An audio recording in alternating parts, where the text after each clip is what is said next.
성공회 대학교의 교수였던 신영복 교수님께서 제일 첫 번째로 쓰신 책이 감옥으로부터의 사색이라는 책입니다. 수감생활 20년 동안의 그 삶을 돌아보면서 책을 한 권 써서 냈습니다. 거기 가운데 재수 씨에게 보내는 편지가 있어요. 그 편지를 쓰게 된 계기는 가을의 감방에 걸어두었던 이 마늘을 이듬해 봄에 이 마늘을 껍질을 벗기다가 느낀 감정을 재수 씨에게 편지로 써서 보낸 내용입니다. 그 내용을 여러분들이 잘 들어보시면 굉장히 은혜가 있을 거라고 생각합니다. 자, 제가 한번 읽어드릴게요.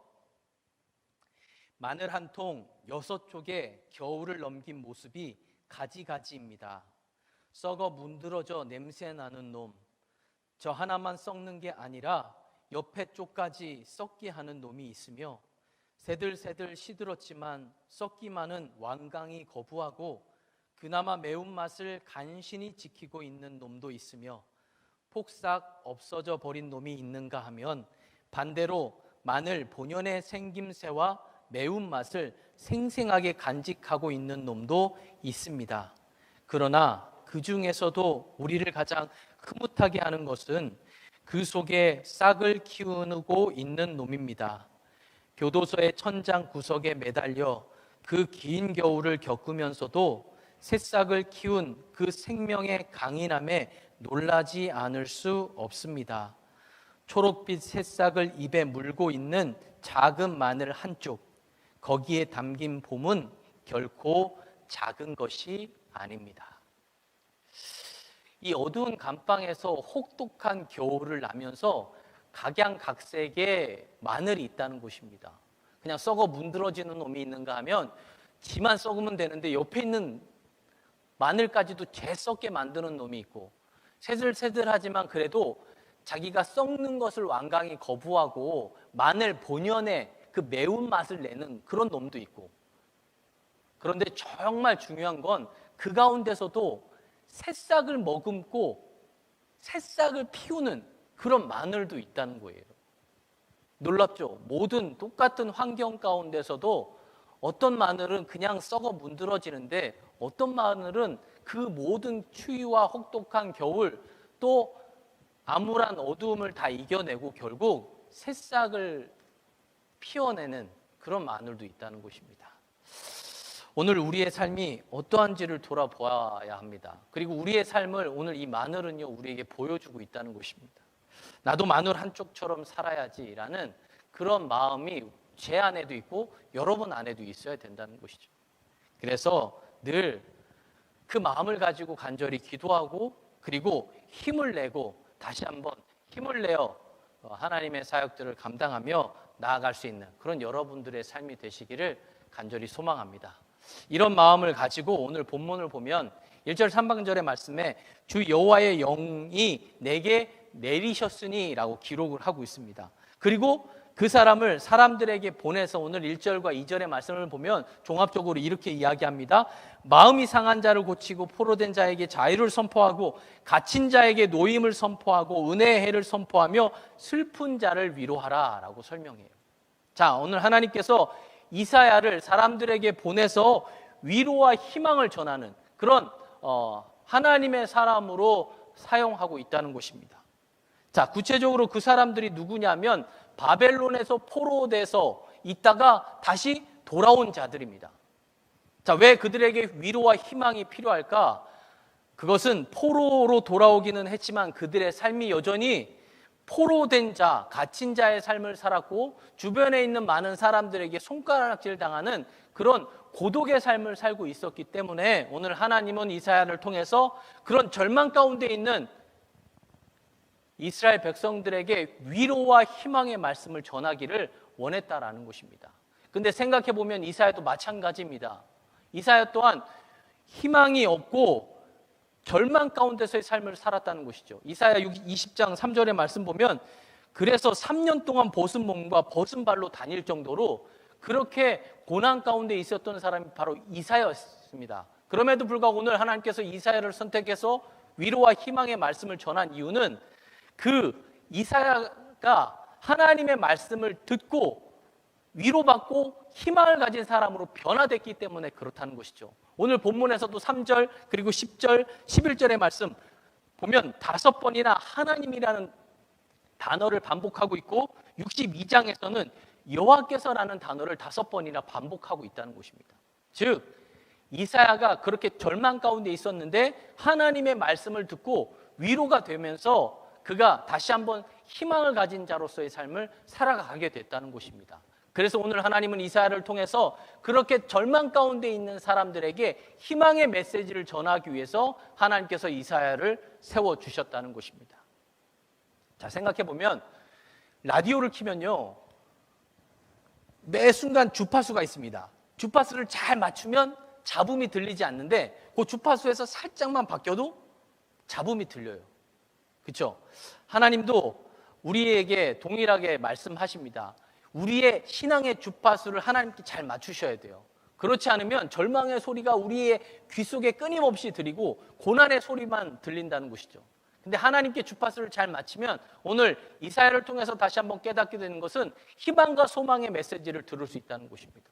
하나님께서 우리에게 깨달아 주시는 그 위로와 희망의 메시지를 우리가 들을 수 있다는 사실을 우리에게 다시 한번 깨닫게 해주고 있다는 것입니다. 자, 근데 이렇게 항변을 할 수 있습니다. 이사야는 어떻게 보면 우리보다 형편이 더 낫고 우리보다 더 나은 사람 아닙니까? 왜요? 귀족 출신이고 그리고 최고의 지식가 아니었습니까? 라고 이야기하고 항변할 수 있다는 것이죠. 그런데 이사야와 동일한 선상에서 사역을 했던 선지자 사역을 했던 미가라고 하는 사람이 있습니다. 미가는 천안 가문 출신이고 모레셋이라고 하는 아주 시골에서 있었던 출신. 그런데 똑같은 이사야와 절망 가운데서도 오늘 미가서 1장 8절의 말씀을 보니까 내가 애통하며 애곡하고 벌거벗은 몸으로 행하여 들깨같이 애곡하고 타조같이 애통하리니, 즉 이사야와 똑같이 절망 가운데 있었다는 것이죠. 그런데 하나님의 말씀을 들은 이 미가가 변화되어서 오늘 미가서 말씀 4장 5절의 말씀을 보니까 오직 하나님 여호와의 이름을 의지하여라고 고백하고 있고요.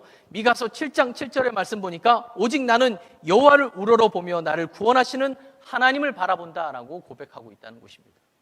똑같은 상황 가운데 한 사람은 왕족 출신의 최고의 지식가였고 한 사람은 시골 출신의 천한 그런 사역 상황 가운데서 하나님의 말씀을 함께 접했음에도 불구하고 이사야도 그렇고 미가도 그렇고 하나님의 말씀을 통해서 완전히 변화되고 새롭게 된 것을 우리가 성경을 통해서 볼 수 있다는 것입니다.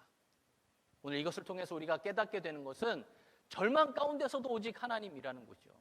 하나님께 주파수를 맞추면 또 하나님의 말씀을 들으면 우리는 절망 가운데서도 희망과 소망을 가질 수 있다는 것입니다. 그래서 우리는 하나님을 주목해야 되고 하나님께서 말씀하시는 그 귀한 말씀 하나하나를 소중하게 듣고 우리 마음판에 새겨야 된다는 것입니다. 자, 그러면 이사야가 전한 희망의 메시지가 무엇입니까? 오늘 3절은 이야기합니다. 계속해서 반복해서 3번이나 이야기하는 게 뭡니까? 대신하며 라는 단어예요. 죄를 대신해서 화관을, 슬픔을 대신하여 기쁨의 기름으로, 근심을 대신하여 찬송의 옷으로 바꾸시겠다라고 말씀하십니다. 한마디로 새롭게 해준다라는 것입니다. 새롭게 변화시켜 주시겠다라는 하나님의 약속의 말씀이라는 것이죠. 그리고 그렇게 해서 오늘 3절의 말씀 보니까 세상 사람들을 부러워하게 만들겠다는 것입니다. 새롭게 해서 세상 사람들의 의의 나무, 하나님의 영광을 나타내려고 손수 심으신 나무로 부르도록 그렇게 변화시켜 주시겠다라고 우리에게 약속하고 있다는 것입니다. 자, 오늘 믿음의 사람들을 나무로 비유하고 있는데 아주 적절한 그런 비유라고 생각합니다. 자, 나무는요 심겨진 땅에 깊이 뿌리를 박습니다. 척박한 땅이어도 어두운 땅이어도 묵묵히 모든 것들을 이겨내는 게 나무라는 것이죠. 홀로 서 있어도 외롭다고 투정하지 않고 여름에 태양이 뜨겁다고 원망하지 않고 겨울에 차갑다고 투덜거리지 않는 게 바로 나무입니다. 그 나무는 오직 햇빛을 향해 가지를 뻗듯이 마치 의의 나무는 하나님을 향해 쭉쭉 뻗어가는 것이라고 설명해 주고 있다는 것이죠. 이사야는 그런 믿음의 사람들에게 반드시 하나님이 열매 맺게 해 주신다라고 오늘 우리에게 가르쳐 주고 있다는 것입니다. 그래서 마침내 세상 사람들에게 야, 저 사람은 정말 하나님이 심으신 의의 나무구나 라는 평가를 받을 수 있도록 만들어 주신다는 것입니다.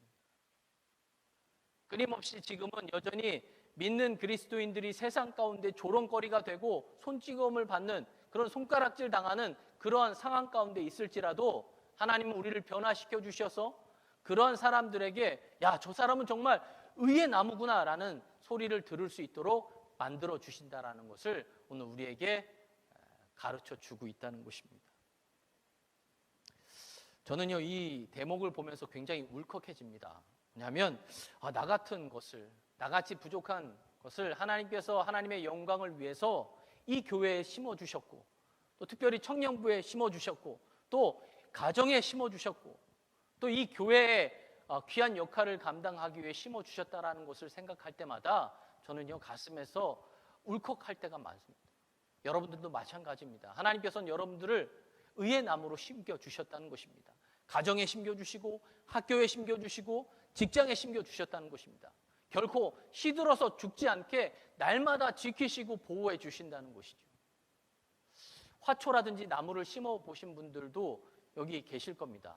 저도 개인적으로 나무를 이렇게 심어 보고 또 가정에서 나무를 이렇게 키워 보지만, 화초를 키워 보지만, 저는 개인적으로 이런 나무를 키우고 화초를 키우는 것에 소질이 없어요. 저희 집에는 항상 화초를 사다가 놓으면 죽어버려요. 막 생생했던 게 저희 집에 오면 희한하게 시들시들하고 그냥 죽더라고요.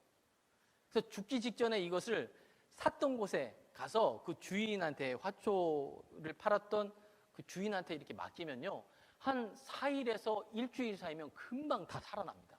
그래서 다시 찾아오게 돼요. 놀랍죠? 그 이유를 물어봤어요. 왜 제가 키웠을 때는 이렇게 시들시들 죽는데 사장님이 키우시면 이렇게 확 살아납니까? 그랬더니 하는 말이 화초를 잘 몰라서 그렇다는 거예요. 이 습성을 잘 알게 되면 이 화초가 어느 때 잘 성장하고 자라는지를 알고 거기에 맞추어서 물을 주고 또 햇빛을 보게 하고 또 필요하면 양분을 주는 일들을 한다는 것이죠. 그때 깨닫게 됐어요. 역시 전문가의 손길은 아주 놀랍구나 하는 것이죠. 자, 생각해 보세요. 화초 가게의 사장님도 그런데 하물며 하나님은요, 우리의 모든 섭리를 아시는 분이십니다. 우리를 다 아시는 분이에요. 그러기에 하나님은 우리를 의의 나무로 심으시고 날마다 가꾸시고 지켜보고 계신다는 거죠. 물이 필요할 때 물을, 햇빛이 필요할 때는 햇빛을 주시는 분이 하나님이라는 사실입니다. 그래서 결코 우리는 죽을 일이 없다는 것이죠. 시들시들할 일이 없다는 것입니다. 그런 하나님께서 오늘 우리를 조롱하고 우리를 손가락질하는 사람들에게 정말 저 나무는 의의 나무, 저 사람들은 하나님께서 심으신 놀라운 나무들이구나라는 것을 들을 수 있도록 우리를 이끌어 가신다라고 오늘 성경을 통해서 설명해 주고 있다는 것입니다. 오늘 우리가 이러한 말씀을 다시 한번 기억하시고 절망 가운데 낙심할 일이 있을 때에도 나를 지키시고 나를 이끄시는 분이 하나님이라는 사실을 깨달으시면서 그 절망 가운데서도 마치 마늘이 싹을 틔우듯이 우리가 희망과 소망을 가지고 나아갈 수 있는 그런 여러분들의 삶이 되시기를 주님의 이름으로 축원합니다. 자, 그들이 말씀을 듣고 달라졌죠. 4절에서 보면 그들은 오래 황폐되하였던 것을 다시 쌓을 것이며 옛부터 무너진 것을 다시 일으킬 것이며. 자, 보세요.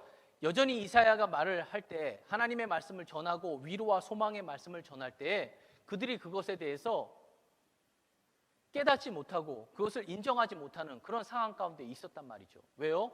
하나님의 말씀과 현실은 너무 달랐기 때문에 그렇습니다. 오늘 우리도 마찬가지잖아요. 여전히 우리는 예배를 통해서 하나님의 소망의 말씀을 듣지만 우리의 현실은, 교회를 벗어나서 삶을 살아가는 우리의 현실은 그렇지 않기 때문에 하나님의 말씀이 깊이 와닿지 않을 때가 많단 말이죠.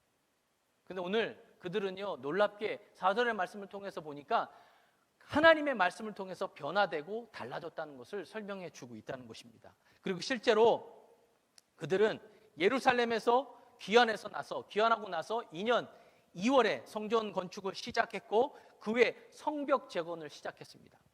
하나님의 말씀을 듣고 일어나서 폐허로 변한 삶의 자리를 수리하기 시작했다는 것이죠. 드디어 말씀대로 이루어졌다는 사실을 우리가 느헤미야 12장 43절을 통해서 깨닫게 됩니다. 그 말씀은 이렇게 이야기합니다. 예루살렘에서 기뻐하는 소리가 멀리까지 울려 퍼지느니라. 절망했던 그 바벨론에서 포로된 자들이 돌아와서 절망 가운데 있었는데 하나님의 말씀을 듣고 회복된 그들이 2년 2개월 만에 성전 건축을 시작하고 폐허로 변했던 성벽을 재건하면서 12장 43절은 그렇게 설명하고 있다는 것이죠. 뭐라고요? 예루살렘에서 기뻐하는 소리가 멀리까지 울려 퍼지기 시작했다는 사실입니다. 오늘 우리에게 도전의 말씀이라는 것이죠. 오늘 우리에게도 동일하게 하나님은 끊임없이 말씀하고 계신다는 것입니다. 그런 절망 가운데 있을지라도 그럼에도 불구하고 우리 모두 한 사람 한 사람을 의의 나무로 바꾸시고 변화시켜 주시겠다라는 하나님의 말씀이라는 것입니다. 그런 말씀 가운데서 우리가 다시 한번 희망과 소망을 가지고 오늘 바벨론에서 다시 돌아온 이스라엘 백성들이 말씀을 통해서 회복된 것처럼 우리 또한 회복되어져서 하나님의 말씀대로 희망과 소망을 가지고 살아가는 그런 여러분들의 삶이 되기를 소망합니다. 자, 그러기 위해서는요, 우리가 노력해야 할 것이 있습니다. 그게 뭐냐면 하나님께 더 붙들려야 되고 더 붙어있는 노력을 해야 된다는 것입니다. 자, 오늘 3절에서 말씀 보면 하나님이 새롭게 만드시겠다는 사람들이 어디에 있는지 눈여겨볼 필요가 있습니다. 자, 말씀에 무릇 시온에서 슬퍼하는 자에게 라고 말씀하세요. 자, 시온은 어디예요? 시온은 예루살렘, 즉 예루살렘의 성전을 상징하는 말입니다. 그게 바로 시온이라는 거죠. 그러니까 예루살렘에서 슬퍼하는 자들을 반드시 새롭게 하시겠다라고 말씀하고 있다는 것이죠. 바벨론에 있다가 예루살렘으로 돌아온 이 5만여 명의 사람들, 그 사람들에게 오늘 말씀하고 있다는 것입니다. 무너져 황폐해진 예루살렘에서 하나님의 성전을 다시 세우고 믿음으로 살겠다고 바벨론에서 돌아온 사람들, 때로는 그 위험을 각오하고 짧게는 4개월, 길게는 6개월 동안 걸어서 돌아온 사람들에게 다시 한번 희망의 말씀을 오늘 3절에서 설명해 주고 있다는 것입니다. 그러기 위해선 끊임없이 하나님께 붙들려 있어야 되고 하나님께 붙어 있어야 된다는 것입니다. 돌아온 자들만 아니라 그 돌아온 자들의 자손까지도 그렇게 해주신다라고 오늘 9절에서 이야기하고 있습니다. 그런 하나님께서 이스라엘 백성들뿐만 아니라 오늘 우리에게도 동일하게 말씀해 주고 있다는 것이죠. 하나님께 붙어 있으라는 것입니다. 어떠한 절망 가운데서도 낙심하지 말고 끝까지 하나님께 붙어 있으면 오늘 이스라엘 백성들을 회복시키시고 그들의 자녀들까지도 회복시키시고 놀라운 축복으로 덧입혀 주셨던 것처럼 우리 또한 그렇게 해주신다라고 말씀하고 있다는 것입니다. 때로는 불가능할 것 같다라는 생각을 가질 때가 있습니다. 그런데 하나님이 말씀하시죠. 오늘 62장 1절의 말씀을 보니까 나는 시온의 의가 빛같이 예루살렘의 구원의 횃불같이 나타나도록 시온을 위하여 잠잠하지 아니하며 예루살렘을 위하여 쉬지 아니하실 것인지. 오늘 하나님께서는 우리와 우리 자손들을 세상 사람들에게 부러움을 받도록 만들기까지 잠잠하지 않으시고 쉬지 않고 계속해서 일을 하겠다라고 오늘 약속의 말씀을 62장 1절에서 말씀하고 있다는 것입니다. 마치 우리의 인생이 너덜너덜해져서 끝날 것처럼 그런 상황 가운데 놓여있는 그런 현실이겠지만 오늘 하나님께서는 그렇게 끝나게 하지 않으시겠다라고 말씀하십니다.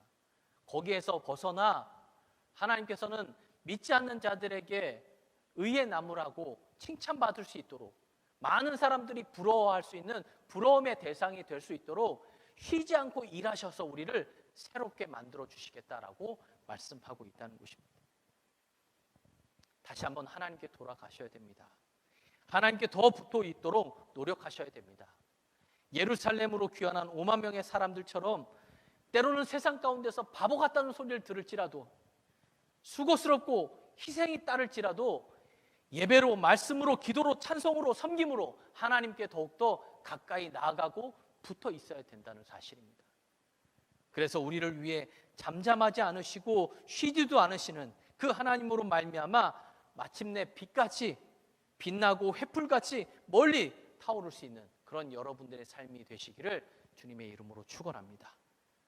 뿐만 아니라 우리가 아니라 우리의 자손들까지도 그렇게 만드시겠다는 그 하나님의 약속의 말씀을 다시 한번 붙잡고 나아갈 수 있는 그런 여러분들의 삶이 되시기를 주님의 이름으로 축원합니다.